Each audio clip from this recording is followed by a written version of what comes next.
insight development.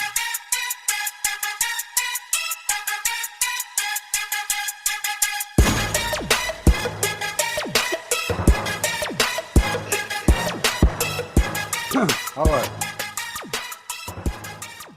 I call them insights, observations, thoughts, in betweens.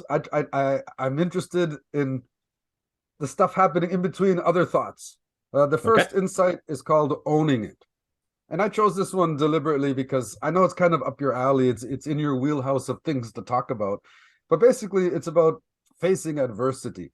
And I teach my students, every human being has to face adversity. We all have problems and challenges and hardships, and that doesn't make us unique from each other. But what makes us different from each other is how we face our adversity. And so some people have, they do what I call the ostrich in the sand technique, which as soon as there's a problem, they bury their head and duck and dodge and figure out a way to avoid it. Other people, they look at the adversity and they say, I'm going to tackle the problem immediately. Whatever comes my way, I'm going to bring it down.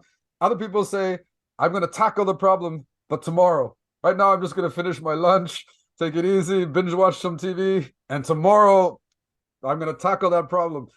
Other people look at their adversity and they say, I'm out of here. They run the other way. Why are people so sometimes, I guess, intent on avoiding their adversity in life? Doesn't it? Do people sometimes, when they don't face their adversity and when they don't face the truth of what's happening, the problem that's happening in their life, are they somehow fooling themselves, shortchanging themselves? Do they lack the spiritual fortuity or strength to engage or overcome the problem? What do you think about that? Yeah, I think there are a million answers to why people avoid, you know, uh, acting on something that needs to be acted on. I don't know. Those answers are as varied as there are people, and probably more because each, there may be a problem in a marriage that one person has, and then it's, that's different than how they would handle a financial problem. So I don't think there's any answer to that. Would it be advantageous? Yes. Action conquers fear, as they say. So it's beneficial to do it and to do it quickly and comfortably quickly. I mean, but are there any answers about it? No, that's James, absolutely unique. I want to ask you, as my spiritual mentor, that I've noticed about certain people. Why are some people, when they do wrong, when they clearly have wronged somebody, why are some people so intent on doubling down on this action as opposed to owning it, as opposed to confronting it and apologizing? Why are people so unable to accept that they did something wrong and own it? And instead, they go double down on it, triple down, and make it worse and worse. It's hard to say without specific examples, but I would say most people think that they're good people and they don't want to admit that they've done something bad. Um, so I think, it goes against their personal narrative. And the But are quicker that people they that forget it, the deluded quicker that they they can. think that they can never do any wrong? Don't we all recognize that we're fallible people? Like that nobody is only good and only right all the time? Uh, yes, I think people. No, I think people know that they're fallible. They don't. No one likes it. No one likes to see themselves, doing something less than their own expectation. But I think for in some situations, I think this is kind of where you're going is that when you do something wrong, the quicker you move on from it and just try to forget it, the better for them personally, right? Whereas confronting it, apologizing, saying, I screwed up here, I think that would be better for everybody and for the individual as well. But I think that's just a very difficult process to do Yeah. for your ego. It Yeah. reminds me of something your mom told me a long time ago, and I was struggling because I was no details, but I was having a hard time with somebody, and they clearly were in the wrong. And your mom said I should rise above it. I should apologize. I should forgive. And I said to her, why me? I'm not the one who's wrong here. Why should I rise above it? Why can't the other person rise above it? Why does it always have to be me But that has to I've swallow heard my this with pride you and so rise many above it? times. I've heard But this with you many times. And what have I always told you? It's the Spider-Man thing. It's that with great power comes great responsibility. And Tamer, you have always been someone who has been aware of the situation without going into specifics. I've heard these things before. And I say, you are the one that is conscious, cognizant of what's going on. So therefore, it's up to you to make that change because you can't expect that of someone else who is kind of mired in their own circumstances.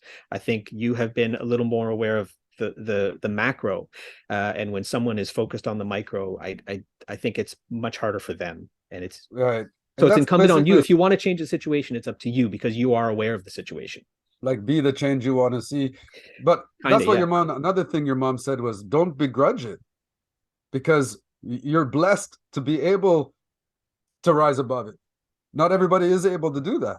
You're yeah. blessed to be able to see the big picture. You're blessed to be able to offer forgiveness. And so don't begrudge forgiving somebody. Don't begrudge rising above something because you're blessed to have the ability to do it. Yeah. The part of it is also, would you rather be right or would you rather be in love? Right. So, and when I say in love, I mean in love, in a loving situation, in a balanced, situation with whoever this person is, because you can go, I'm right, I'm right, I'm right. And then they're, whatever, your friendship is over, or you've destroyed a business relationship. Is that beneficial? Not necessarily. You want to compromise, you want to recognize what the other person's going through if you can. If they don't do it, it depends on what you want out of the relationship. You can choose to end it, but I find compromise is usually a better way to go, I think. All right. Next up, peaks and valleys. So I think a life is a series of peaks and valleys. We're up and we're down.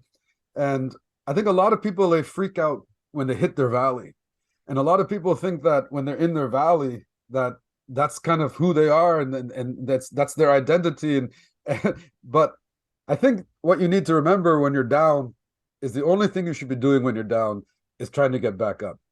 When you're down is not the time to try to progress your life and make decisions. And you certainly should not be making life altering decisions like leaving your spouse or quitting your job or heaven forbid ending your life.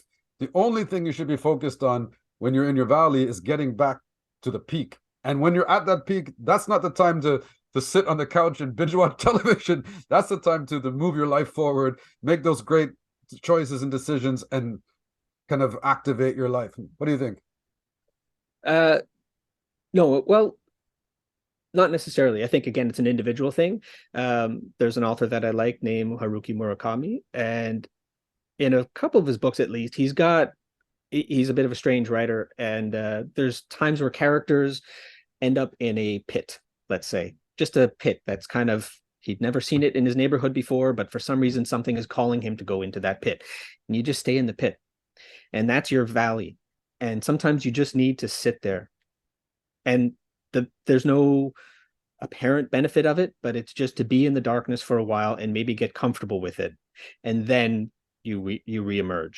And I know for me, with my valleys have generally been health related, so those valleys for me have always been a time of introspection, not necessarily action, but reevaluating things, and then going, oh yeah, I need to be more grateful. I need to be more connected. I need to be less self-centered at those times. And those are the times of my greatest, growth as a person, I think, um, in any kind of a challenge.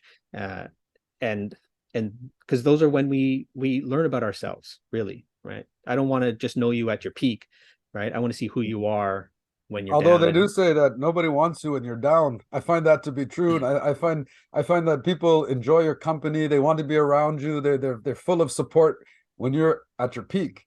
but But as that's soon the as you hit your challenge. valley, you learn who your friends are when you're in your valley because they all of a sudden they scatter like cockroaches. But can you be magnetic when you're in your valley, right? Can you be that person when you're in your valley? Yeah, you can, right? That's what I'm saying is you can, because when you're at your peak, you're like, oh, everything is great and you're joyful and all of that. But can you still maintain that in your valley? Can you be a person who is selfless and thoughtful and considerate and compassionate? That's the challenge. So it's not that it's not, as always, it's not an all or nothing thing, but I think that's the challenge. It's more challenging to do it in your valley, but I think that's what we should be striving to do. You mean me personally? Why are you looking Yes, at you, me? yeah, you personally. You Where should in always strive to be less. in your life, if you Mhm. believe this theory that's like we're all going up and down, are you up, down, on the way up, or on the way down? Me personally, Yeah. I hard to say. There's definitely some challenges going on right now. And so, but personally, I think I'm handling them okay right now, all in all. And that's definitely not just because of me, because I've got amazing people in my life.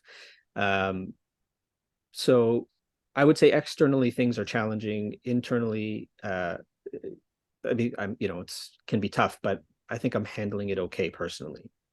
Okay. But I was also listening to something else recently that they were saying how there's basically we go through life-changing events about every 5 years or so, 7 years maybe. So you kind of go, oh, okay, this is one of those, you know.